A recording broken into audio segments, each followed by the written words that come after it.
Chris Brown here again with Double NKH, No Nonsense Know-How. Today, with how to replace the crank sensor on a Honda Civic with a 1.7 liter engine. The quick backstory is the car kept stalling out, was running rough, engine light came on, P0335, and then every time she would start the car, sometimes it would start, sometimes it wouldn't, kept stalling out. And so if you need to get going down the road reliably, the first thing you want to do is come down here, and I don't know if I'll be able to get you a good angle. Let me get this screwdriver. Right there where I'm pointing is the crank position sensor and the wire connector on it. A very common issue is that, let me pull this off of here, is that, so to get that off, you just push in on this tab and then slide that back. It's a little tight down there, but I just almost jumped off topic there. With this disconnected, if you don't have the time to replace your crank sensor right now, you can reliably start, run, and drive this car. It's going to use the cam sensor instead, camshaft sensor, and engine light's going to be on, of course. The only thing you'll notice is it's going to always have an extended crank. Check this out. Because it's a lot longer than it should be cranking, but now with that crank sensor disconnected, the only other problem you're going to notice is it's not going to go above 3,500 RPM. See right there? You can still drive this at 70 miles an hour, no problem. If you hit a hill, you might struggle, but it's not going to hurt the engine. It's just in limp mode. So if your crank sensor's acting up and you got to get moving, just disconnect that. All right, and before I show you how to swap out the sensor, the next most common issue I see with these, besides a bad crank sensor, is corrosion in these terminal pins. Very common, and you can actually get a whole new pigtail on Amazon for actually on eBay I saw them for like 20 bucks. This one did have a little bit of corrosion, and I took those pins out and cleaned them up, but I decided I wanted to replace the sensor anyway because it had quite a bit of corrosion on a few of those pins in there. I don't know if you could see that very well in this camera. So now I'll be honest, I made a rookie move because I couldn't get my hands on a Denso the same day, so I decided, I'll try a Duralast one.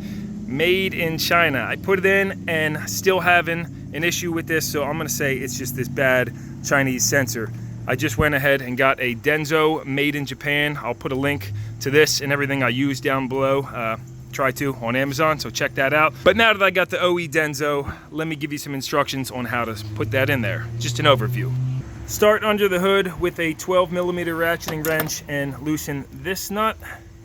And then you might have to take your power steering out of that bracket. You just pull this straight up to get a little clearance, but just below that you'll see another 12mm nut that I'm pointing at.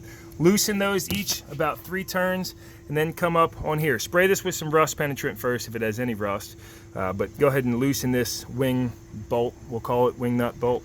And I like to use a socket that I've just cut some notches in with my Milwaukee M12, and that you zip that down, and then you can push your power steering pump out of the way and get enough clearance to remove the belt. And then also, before we go down below, remove this 10mm bolt from your plastic timing cover up top here, and that's it for up top. I'm sorry, before we go down below, there is one more thing on your alternator, because we're gonna have to remove that belt or at least loosen it. There's one more of those wing bolts that I'm pointing at, and I like to just get that from the top, reach my ratchet down there with the socket on there, give it a couple zips, loosen that up about 6 turns counterclockwise. Going into super speed here, get your car jacked up, remove the 4 19mm nuts on your wheel, and then come in the wheel well. You can take a screwdriver to pop both of these off. Take that cover, and you might have to remove 1 or 2 on the bottom as well, but this one, I guess they're already missing. Just tuck that down out of the way, and then loosen up that alternator belt I was showing you. So I've already loosened the wing bolt, 12mm nut on this, and you might have to loosen the 12mm up top. With this 12mm loose, I was able to just pull on the belt and get some slack, but again, you have the pivot bolt up there, so you might have to loosen that as well, depending on how tight it is. Now you can zip this 19mm crank pulley bolt off. Although if it hasn't been off recently, this is going to be the toughest part of the job. This bolt can be extremely stubborn, and I usually use my Ingersoll Rand IR 261 3/4 inch gun to get it off, but if you don't have that, you can also buy this tool, which I'll again plug down below. You have this, fits into the crank pulley, and then there's actually a large super thick walled socket that fits in the middle of this. So again, I'll plug links to that stuff down below. Maybe you'll just get lucky and it'll zip right off though. The infamous Honda crank bolt. Right now you can just, I'm not even gonna take this belt off. I'm gonna just leave it and wiggle that off. But did you notice that keyway? That fell out. So make sure, oh, I set this down. Make sure your keyway goes back in properly. And now there's 4 more lower timing cover bolts, 10 millimeter. 1, 2, 3, and the 4th is down in here, need an extension. With all the bolts out on that cover, you can pull it back and remove the 1 10 millimeter bolt holding the crank sensor on, and boom, just like that. Here's this freaking Duralast junk. I know some guys hate it, but installation is reverse of removal on this cover. Just make sure you don't force it into place. It has to go up and on at the same time. Shouldn't have to tighten it down real hard. Sorry about this shaky camera, guys. And if this lower cover is cracked by any means, they're common for that, get a new one. They're only 30 bucks. I'll again plug a link to one down below. It's for a factory OE. Make sure to plug your crank sensor back in and that the cable is routed and pushed into this little groove right there. Don't forget your keyway. I did put a little touch of silicone to hold that in place.